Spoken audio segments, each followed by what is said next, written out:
दोस्तों, आप पढ़ने में कितने भी अच्छे क्यों ना हो, अगर आपकी हैंडराइटिंग की स्पीड कम है, आप बहुत स्लो लिखते हैं, तो आपको एग्जाम्स, टेस्ट और क्लासेस में मुश्किलों का सामना करना पड़ता है। आपके या तो क्वेश्चन छूट जाते हैं या फिर आप जल्दी लिखने के चक्कर में अपने हैंडराइटिंग को ही खराब कर लेते हैं।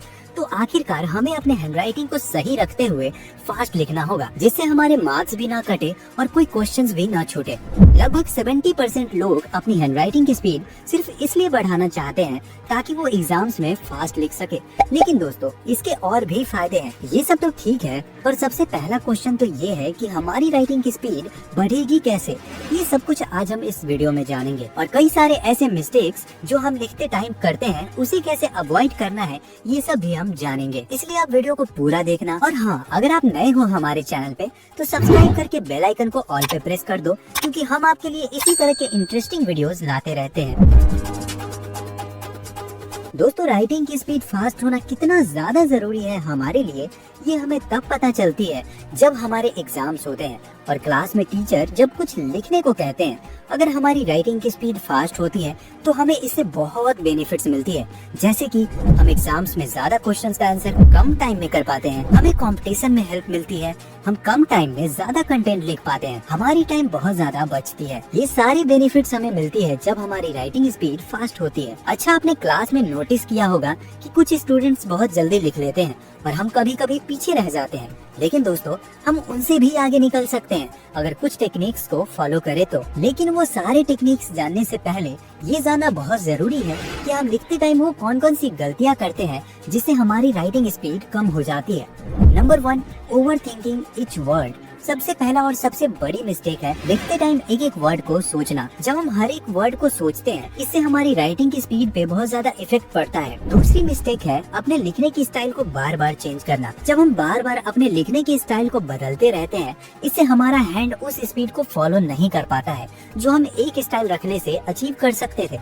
सिंपल वर्ड में बताऊं तो आपको कोशिश करनी है कि आप एक ही तरह के स्टाइल में लिखो। नंबर 3, पेपर का एंगल गलत रखना। दोस्तों, जब हम डेस्क पे नोटबुक को रख लिख रहे होते हैं तो ये बहुत जरूरी है कि उस नोटबुक उस एंगल में हो जिधर आपकी हैंड फास्ट मूव करती हो, यानी कि हमें नोटबुक को थोड़ा टिल्ट या अपने कंफर्ट के अकॉर्डिंग रखना है। फोर्थ है वर्ड की साइज को इनकंसिस्टेंट रखना। अगर आप कुछ इस तरीके से लिखते हो तो इससे आपकी राइटिंग बुरी तो दिखती ही है, पर इसके साथ साथ आपकी स्पीड भी स्लो हो जाती है। इसलिए ये कोशिश करनी है हम अपने वर्ड्स के साइज को कंसिस्टेंट रखें। नंबर 5 है इनकरेक्ट पेन ग्रिप। अगर आप पेन को बहुत ज्यादा टाइट या बहुत ज्यादा लूज पकड़ते हैं तो ये भी सही नहीं है।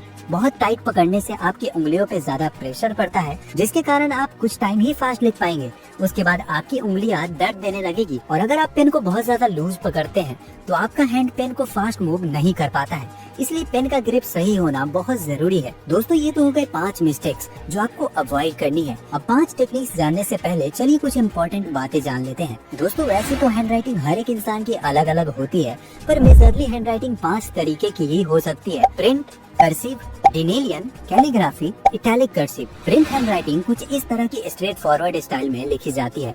ज्यादातर छोटे बच्चे इस तरीके से लिखा करते हैं। कर्सिव, इस स्टाइल को स्क्रिप्ट और लॉन्ग हेड भी कहा जाता है। इसमें हम सारे लेटर को एक दूसरे से कनेक्ट करते हैं। नेक्स्ट है डिनेलियन। ये हैंडराइटिंग कर्सिव और मैन्युस्क्रिप्ट की कॉम्बिनेशन होती है। नेक्स्ट है कैलीग्राफी। ये हैंडराइटिंग नॉर्मल राइटिंग के मुकाबले बहुत ही ज्यादा खूबसूरत दिखती है। ये राइटिंग एक आर्ट है। नेक्स्ट है इटैलिक कर्सिव, जो कुछ इस तरीके से दिखती है, बट ये जरूरी नहीं कि हमारी हैंडराइटिंग इन्हीं 5 तरीके से होनी चाहिए। हमारी राइटिंग कैसी भी हो, हमें ये ध्यान रखना है कि हम जो भी लिखे वो सामने वाले को समझ में आए। दोस्तों, अब वो सारे टेक्निक्स जानते हैं कि हमारी राइटिंग की स्पीड कैसे बढ़ेगी। लेकिन इससे पहले आप वीडियो को लाइक कर दो ताकि मुझे पता चले कि आपको हमारी वीडियो अच्छी लग रही है। तो सबसे पहला टेक्निक है राइटिंग स्टाइल। ज्यादातर लोग प्रिंट स्टाइल में लिखते हैं, लेकिन जो लोग कर्सिव लिखते हैं वो थोड़ा सा फास्ट लिख पाते हैं। इसलिए आपको ट्राई करना है कर्सिव लिखने का। अगर आप कर्सिव नहीं लिख पाते हैं तो बस ट्राई करना है आपको कि कैसे 2 लेटर को कनेक्ट करके फास्ट लिख सकते हैं अपने खुद के स्टाइल में। दोस्तों, ये आपको बहुत ज्यादा हेल्प करेगा अपने राइटिंग स्पीड को बढ़ाने में। सेकेंड है मेंटल बैरियर। जब हम लिखते हैं तो हम हमेशा सोचते हैं कि हमारी राइटिंग तो खराब दिखती है, अगर हम फास्ट लिखेंगे तो शायद और भी ज्यादा खराब दिखेगी। ये सारे थॉट्स हमारे दिमाग से निकाल देना है। आपको बस फास्ट लिखने की कोशिश करनी है। ये बिल्कुल नहीं सोचना है कि मेरी राइटिंग बहुत सुंदर दिखे। आपको ज्यादा फोकस अपने राइटिंग स्पीड पे करनी है। थर्ड है गुड पोस्चर। जब हम लिखते हैं तो हमारी पोस्चर कैसी है ये डिसाइड करता है कि हमारी हैंडराइटिंग कैसी होगी। हमें हमारी पोस्चर को सही रखना होगा। हमें अपने पोस्चर को थोड़ा चेंज करके अपने अकॉर्डिंग देखना है कि हम किस तरीके से कंफर्टेबल होकर लिख सकते हैं। फोर्थ है सेट अ डेडलाइन। लिखते टाइम हमें एक डेडलाइन बनाना है, मतलब कि हमें एक टाइम डिसाइड करना है कि हमें इतने टाइम के अंदर ये सारी चीजें लिख देनी है। दोस्तों, जब हम डेडलाइन बनाते हैं तो हमारा दिमाग उस काम को एक्टिवली करता है, इसलिए डेडलाइन बनाना बहुत जरूरी है। फिफ्थ है चूज अ राइट पेन। हमारी हैंडराइटिंग की स्पीड के लिए एक सही पेन का होना बहुत जरूरी है। अगर हम ऐसे पेन का यूज करें जो बिल्कुल हमारे हाथों में फिट नहीं आता या उसकी ग्रिप अच्छी नहीं रहती है, तो उससे हमारी हैंडराइटिंग की स्पीड बहुत कम हो जाती है। इसलिए आपको बार बार पेन चेंज करने की जरूरत नहीं है। आप एक ही तरह के पेन से लिखना शुरू करो और ये ध्यान रखो कि वो पेन आपके हाथों में कंफर्टेबली फिट हो रहा। सिक्स्थ है हैंड एक्सरसाइजेज। दोस्तों, राइटिंग स्पीड इम्प्रूव करने के लिए आपका हैंड और फिंगर्स को फ्लेक्सिबल बनाना बहुत जरूरी है। इसके लिए आप ये एक्सरसाइजेज कर सकते हो। ये आप फ्री टाइम में 4-5 मिनट के लिए हर दिन कर सकते हो। इससे आपका फिंगर स्ट्रेच होगा और वो ज्यादा मूव कर पाएगा। सेवेंथ है यूज लाइन्ड पेपर। आज से ही आपको लाइन्ड पेपर का यूज करना है, क्योंकि लाइन्ड पेपर पे आपकी राइटिंग अलाइन रहेगी और कंसिस्टेंट रहेगी। इससे आपको सही डायरेक्शन में मूव करने की हैबिट हो जाएगी और आपकी राइटिंग स्पीड धीरे धीरे बढ़ने लगेगी। एट्थ है प्रैक्टिस। अब जितना ज्यादा प्रैक्टिस करोगे उतना ही ज्यादा परफेक्ट होते जाओगे, क्योंकि ये एक दिन करने से कुछ नहीं होगा, पर अगर आप हर रोज थोड़ी थोड़ी प्रैक्टिस करोगे तभी आपको बहुत अच्छा रिजल्ट देखने को मिलेगा।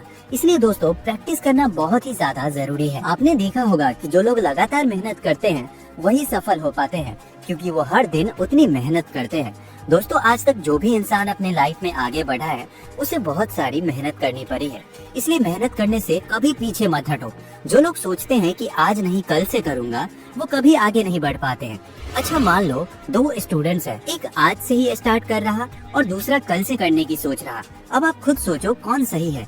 इसी तरह हमारी राइटिंग स्पीड बढ़ाने के लिए हमें हर रोज बस थोड़ी थोड़ी मेहनत करनी है, फिर धीरे धीरे आपको इसका रिजल्ट जरूर दिखेगा। दोस्तों, ये थे 8 टेक्निक्स जो आपको बहुत ज्यादा हेल्प करेगा अपनी हैंडराइटिंग स्पीड को बढ़ाने में।